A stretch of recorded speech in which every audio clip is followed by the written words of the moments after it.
ನಮಸ್ಕಾರ ವೀಕ್ಷಕರೇ, ಏಪ್ರಿಲ್ ತಿಂಗಳಲ್ಲಿ ಕಟಕ ರಾಶಿಯ ಒಂದು ಭವಿಷ್ಯ ಯಾವ ರೀತಿಯಾಗಿರುತ್ತೆ, ಯಾವ ರೀತಿಯಾಗಿರುವಂತಹ ಯೋಗಗಳಿದೆ, ಯಾವ ರೀತಿಯಾಗಿರುವಂತಹ ಫಲಾಫಲಗಳನ್ನ ನೀವು ಪಡೆಯೋದಕ್ಕೆ ಸಾಧ್ಯ ಆಗುತ್ತೆ, ಇದೆಲ್ಲವನ್ನ ಕೂಡ ಈ ವಿಡಿಯೋದಲ್ಲಿ ನೀವು ನೋಡಬಹುದು. ಏಪ್ರಿಲ್ ತಿಂಗಳು ಕಟಕ ರಾಶಿಯವರಿಗೆ ಭಾವನಾತ್ಮಕತೆಯನ್ನ ಹೆಚ್ಚಿಸುತ್ತೆ. ಈ ರಾಶಿಯವರು ಸ್ವಭಾವತಃ ಕಾಳಜಿಯುತರು, ಕೇರ್ ತಗೊಳ್ಳೋದು ಹೆಚ್ಚು, ಹಾಗೆ ಕುಟುಂಬ ಪ್ರಿಯರು ಕೂಡ ಹೌದು. ಈ ತಿಂಗಳಲ್ಲಿ ಗ್ರಹಗಳ ಪ್ರಭಾವದಿಂದ ನಿಮ್ಮ ಮನಸ್ಸಿನಲ್ಲಿ ಹಲವಾರು ಆಲೋಚನೆಗಳು ಮೂಡಬಹುದು. ಕೆಲವೊಮ್ಮೆ ಮನಸ್ಥಿತಿ ಕೂಡ ಬದಲಾವಣೆ ಆಗುವಂತ ಲಕ್ಷಣಗಳಿದೆ. ಆದರೆ ನೀವು ಸಮತೋಲನ ಕಾಯ್ದುಕೊಂಡ್ರೆ ಉತ್ತಮವಾದಂತ ಫಲಿತಾಂಶಗಳನ್ನ ಪಡೆಯೋದಕ್ಕೆ ಸಾಧ್ಯ ಆಗುತ್ತೆ. ನೀವು ಸಣ್ಣ ವಿಷಯಗಳಿಗೂ ಕೂಡ ಹೆಚ್ಚು ಪ್ರತಿಕ್ರಿಯೆಯನ್ನ ನೀಡುವಂತ ಸಾಧ್ಯತೆ ಇದೆ. ಆದ್ರಿಂದ ನಿಮ್ಮ ಮನಸ್ಸನ್ನ ನೀವು ನಿಯಂತ್ರಣದಲ್ಲಿ ಇಡೋದು ಮುಖ್ಯವಾಗುತ್ತೆ. ಧ್ಯಾನ ಮಾಡಬೇಕಾಗತ್ತೆ. ಧಾರ್ಮಿಕ ಚಟುವಟಿಕೆಗಳಲ್ಲಿ ನೀವು ಒಂದು ಪಾಲ್ಗೊಂಡ್ರೆ ಶಾಂತಿ ನಿಮ್ಗೆ ಅಲ್ಲಿ ದೊರೆಯುವಂತ ಚಾನ್ಸಸ್ ಇರುತ್ತೆ. ನೀವು ನಿಮ್ಮ ಭವಿಷ್ಯದ ಬಗ್ಗೆ ಹೆಚ್ಚು ಯೋಚಿಸಲು ಪ್ರಾರಂಭಿಸ್ತೀರಿ. ಜೀವನದಲ್ಲಿ ಏನ್ ಮಾಡಬೇಕು ಎಂಬುದರ ಬಗ್ಗೆ ಸ್ಪಷ್ಟತೆಯನ್ನ ಪಡೆಯೋದಕ್ಕೆ ಇದು ಉತ್ತಮವಾದಂತ ಕಾಲ. ನಿಮ್ಮ ಆತ್ಮವಿಶ್ವಾಸವನ್ನ ಯಾವತ್ತೂ ಕೂಡ ನೀವು ಕಳೆದುಕೊಳ್ಬೇಡಿ. ನಿಮ್ಮ ಆತ್ಮವಿಶ್ವಾಸವನ್ನ ನೀವು ಕಳೆದುಕೊಳ್ಳದೆ ಮುಂದಕ್ಕೆ ಸಾಗಬೇಕಾಗತ್ತೆ. ಉದ್ಯೋಗ ಕ್ಷೇತ್ರದಲ್ಲಿ ಏಪ್ರಿಲ್ನಲ್ಲಿ ಸವಾಲುಗಳನ್ನ ನೀವು ಮೆಟ್ಟಿ ನಿಂತು ಅವಕಾಶಗಳನ್ನ ತರಬೇಕಾಗತ್ತೆ. ಅಂತ ಹೇಳಿದ್ರೆ ಸವಾಲುಗಳು ಹಲವಾರು ನಿಮಗೆ ಎದುರಾಗ್ಬೋದು, ಆದರೂ ಕೂಡ ಅವಕಾಶಗಳು ಕೂಡ ಅದರ ಜೊತೆಗೇನೆ ನಿಮಗೆ ಬರುತ್ತೆ. ಕೆಲಸದ ಒತ್ತಡ ಹೆಚ್ಚಾಗುವಂತ ಸಾಧ್ಯತೆ ಕೂಡ ಇದೆ. ಹೊಸ ಹೊಸ ಜವಾಬ್ದಾರಿಗಳು ಕೂಡ ನಿಮಗೆ ಬರಬಹುದು. ನಿಮ್ಮ ಒಂದು ಶ್ರಮದಿಂದ ಮೇಲಾಧಿಕಾರಿಗಳ ಗಮನವನ್ನ ನೀವು ಸೆಳೆಯುವಂತ ಅವಕಾಶ ಇದೆ. ನೀವು ಕೆಲಸದಲ್ಲೂ ಕೂಡ ಏನಾದ್ರೂ ಭಾವನಾತ್ಮಕತೆಯನ್ನ ತೋರಿಸಿದ್ರೆ ಸಮಸ್ಯೆಗಳು ನಿಮಗೆ ಕಟ್ಟಿಟ್ಟ ಬುತ್ತಿ. ಆದ್ರಿಂದ ಪ್ರಾಯೋಗಿಕ ದೃಷ್ಟಿಯಿಂದ ಕೆಲಸವನ್ನ ಮಾಡೋದು ಉತ್ತಮವಾಗಿರುತ್ತೆ. ವ್ಯವಹಾರಗಳಲ್ಲಿ ಈ ತಿಂಗಳು ಸಾಧಾರಣವಾಗಿರುತ್ತೆ. ದೊಡ್ಡ ಲಾಭಗಳೇನು ಅಷ್ಟೊಂದು ಆಗೋದಿಲ್ಲ. ಹೊಸ ವ್ಯವಹಾರವನ್ನ ನೀವು ಆರಂಭ ಮಾಡೋದಕ್ಕೆ ಕೂಡ ಇದು ಸೂಕ್ತವಾದಂತ ಸಮಯ ಅಲ್ಲ. ಹಣಕಾಸಿನ ದೃಷ್ಟಿಯಿಂದ ಈ ತಿಂಗಳು ಮಧ್ಯಮವಾಗಿದೆ. ಆದಾಯ ನಿಮ್ಗೆ ಬರುತ್ತೆ, ಆದ್ರೆ ಖರ್ಚುಗಳು ಕೂಡ ಹೆಚ್ಚಾಗತ್ತೆ. ಮನೆ ಅಥವಾ ಕುಟುಂಬ ಸಂಬಂಧಿತ ಖರ್ಚುಗಳು ಹೆಚ್ಚಾಗುತ್ತೆ. ಅದರಿಂದ ಉಳಿತಾಯ ಮಾಡೋದು ಕಡಿಮೆ ಆಗತ್ತೆ, ಖರ್ಚು ಜಾಸ್ತಿ ಆಗತ್ತೆ. ಎಚ್ಚರಿಕೆಯಿಂದ ನೀವಿರ್ಬೇಕು.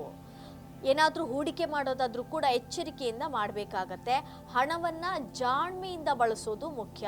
ಅನಗತ್ಯ ಖರ್ಚುಗಳನ್ನ ಮಾಡೋದಕ್ಕೆ ಹೋಗಬೇಡಿ. ನಿಮ್ಮ ಫ್ಯೂಚರ್ಗೆ ಬೇಕಾಗುವಂತ ಹಣವನ್ನ ನೀವು ಸೇವಿಂಗ್ಸ್ ಮಾಡಲೇಬೇಕು. ಪ್ರೀತಿ ಜೀವನದಲ್ಲಿ ಈ ತಿಂಗಳು ನೀವು ತುಂಬ ಸಂಗಾತಿಯ ಮೇಲೆ ಹೆಚ್ಚು ಕಾಳಜಿಯನ್ನು ತೋರಿಸ್ತೀರಿ. ಸಂಬಂಧಗಳಲ್ಲಿ ನಿಮಗೆ ಒಂದು ದೃಢತೆ ಅನ್ನುವಂಥದ್ದು ಕೂಡ ಹೆಚ್ಚಾಗತ್ತೆ. ಒಬ್ರಿಗೊಬ್ರು ಅರ್ಥ ಮಾಡಿಕೊಳ್ಳುವಂಥ ಒಂದು ತಿಂಗಳು ಅಂತ ಹೇಳಿದ್ರೆ ಅದು ಏಪ್ರಿಲ್ ತಿಂಗಳು. ನೀವು ಒಂದು ಸಣ್ಣ ಪುಟ್ಟ ವಿಷಯಗಳಿಗೆ ಜಗಳ ಬಂದರೂ ಕೂಡ ಅವರ ಒಂದು ಭಾವನೆಯನ್ನು ಅರ್ಥ ಮಾಡಿಕೊಂಡು ನೀವು ತಪ್ಪಾಗಿ ಅರ್ಥೈಸಿಕೊಳ್ಳದೆ ನೀವು ಚೆನ್ನಾಗಿ ಜೀವನವನ್ನು ನಡೆಸ್ತಾ ಹೋಗಬೇಕಾಗತ್ತೆ. ವಿವಾಹಿತರಿಗೆ ಈ ತಿಂಗಳು ಎವರೇಜ್ ಆಗಿರುತ್ತೆ, ಅಷ್ಟೊಂದು ಉತ್ತಮ ಅಲ್ಲ, ಮೀಡಿಯಂ ಆಗಿರುತ್ತೆ. ಕುಟುಂಬ ಜೀವನದಲ್ಲಿ ನೀವು ಕುಟುಂಬದವರೊಂದಿಗೆ ಹೆಚ್ಚಿನ ಒಂದು ಸಮಯವನ್ನ ಕಳೀತೀರಾ. ಮನೆ ಸಂಬಂಧಿತ ಕೆಲಸಗಳಲ್ಲಿ ತೊಡಗಿಕೊಳ್ತೀರಾ. ಹಿರಿಯರ ಒಂದು ಆಶೀರ್ವಾದ ನಿಮ್ಮ ಮೇಲೆ ಇರುತ್ತೆ. ಕೆಲವು ಸಣ್ಣ ಪುಟ್ಟ ಸಮಸ್ಯೆಗಳೇನಾದ್ರೂ ಬಂದ್ರೂ ಕೂಡ ಅದನ್ನ ಸುಲಭವಾಗಿ ಪರಿಹರಿಸೋದಕ್ಕೆ ಸಾಧ್ಯ ಆಗುತ್ತೆ.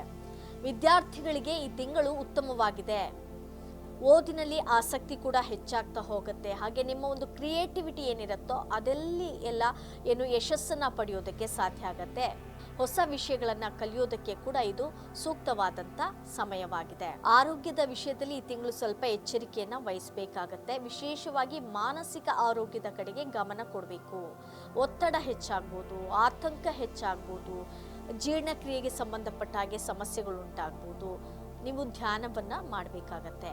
ಈ ತಿಂಗಳು ನೀವು ವಿಶೇಷವಾಗಿ ಕುಟುಂಬದ ಜೊತೆ ಒಂದು ಪ್ರಯಾಣವನ್ನ ಬೆಳೆಸುವಂತ ಸಾಧ್ಯತೆ ಇದೆ. ಹೊಸ ಹೊಸ ಅನುಭವಗಳು ಕೂಡ ನಿಮಗೆ ಹೆಚ್ಚಾಗ್ಬೋದು. ಶುಭ ದಿನಗಳು ನಿಮಗೆ 4, 8, 15, 22 ಮತ್ತೆ 26. ಶುಭ ಬಣ್ಣ ನಿಮಗೆ ನೀಲಿ ಬಣ್ಣ ಆಗಿರುತ್ತೆ. ಒಟ್ಟಾರೆಯಾಗಿ ಹೇಳಬೇಕು ಅಂತ ಹೇಳಿದ್ರೆ ನೀವು ಹೆಚ್ಚಿನ ಒಂದು ಖರ್ಚನ್ನ ಮಾಡೋದಕ್ಕೆ ಹೋಗಬೇಡಿ. ನಿಯಮಿತವಾಗಿ ಖರ್ಚನ್ನ ಮಾಡಬೇಕಾಗತ್ತೆ. ಆದಾಯ ನಿಮಗೆ ಹೆಚ್ಚಾಗಿ ಬರ್ಬೋದು, ಆದರೆ ಆದಾಯ ಬಂದಿದೆ ಅಂದ್ಬಿಟ್ಟು ನೀವು ಖರ್ಚನ್ನ ಮಾಡೋದಕ್ಕೆ ಹೋಗಬೇಡಿ. ಯೋಜನೆಯನ್ನ ಹಾಕೊಂಡು ನೀವು ಖರ್ಚನ್ನ ಮಾಡಬೇಕಾಗತ್ತೆ. ಫ್ಯೂಚರ್ಗೆ ಬೇಕಾಗುವಂಥ ಹಣವನ್ನು ನೀವು ಉಳಿತಾಯ ಮಾಡಬೇಕಾಗತ್ತೆ. ಹಾಗಿದ್ದಾಗ ಮಾತ್ರ ಜೀವನ ಚೆನ್ನಾಗಿ ನಡೆಯೋದಕ್ಕೆ ಸಾಧ್ಯ ಆಗತ್ತೆ. ಅದರ ಜೊತೆಗೆ ನೀವು ಈ ತಿಂಗಳು ಹೆಚ್ಚಿನ ಒಂದು ಪ್ರಯಾಣವನ್ನು ಬೆಳೆಸ್ತೀರಾ. ಆ ಪ್ರಯಾಣ ಬೆಳೆಸಬೇಕಾದ್ರೆ ಅದಕ್ಕಿಂತ ಮೊದಲು ನೀವು ಪ್ಲ್ಯಾನಿಂಗ್ಸನ್ನು ಹಾಕಬೇಕು. ಇದಕ್ಕಿಷ್ಟು ಖರ್ಚು ಮಾಡಬೇಕು, ಇದಕ್ಕಿಷ್ಟು ಖರ್ಚು ಮಾಡಬೇಕು ಅಂತ ನೀವು ಪ್ಲ್ಯಾನಿಂಗ್ಸನ್ನು ಹಾಕಬೇಕಾಗತ್ತೆ. ನಿಮಗೆ ಶುಭ ಸಂಖ್ಯೆ 2. ಇವಿಷ್ಟು ಕಟಕ ರಾಶಿಯ ಈ ತಿಂಗಳಿನ ಒಂದು ಯೋಗಗಳು ಅಂತ ಹೇಳ್ಬೋದು. ಧನ್ಯವಾದಗಳು.